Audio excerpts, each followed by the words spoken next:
এখন ওই জিল্লুর কোনে খুঁজে বেড়াবো এই রোদের মধ্যে। পাকে চাচা বসে আছো, তেমিন তো সিটার জিল্লু গেছে, ও দেখছো নাকি? হ দেখিছি। ওই শালা তোর কাছে কতি হবি, বাড়ির গরম ভাত খেয়ে এসে এমনি মাথা সাত মাত গরম হয়ে যাচ্ছে। আর সাপ দিবা না তো সর। শালার বুড়ো ধুতুম, তেরা কথা ছাড়া ভালো কথা কোনোদিন কইলই না। ওর এমনি এমনি চুল পড়েছে নাই।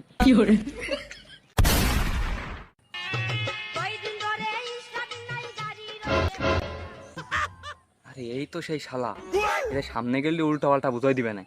এর হেনতে একটা কল দিতে হবে।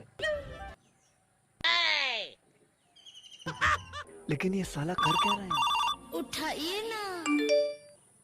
হ্যালো বন্ধু, কি সমাচার? সমাচার কিছুই না বন্ধু, টাকা লাগবে 10,000, খুব বিপদে পড়ে গেছি। তা তুমি এখন কোনে আছো? এই জায়গায় আছি, পাওয়া যাবে না। তোর কাছে একটা মিছেটা কয়ে দি। হ্যালো বন্ধু, আমি তো দিনেদা আছি, একটা ইমার্জেন্সি কাজে আইছি। আর আমার কাছে 10,000 টাকা নেই, মাত্র 1,000 টাকা আছে।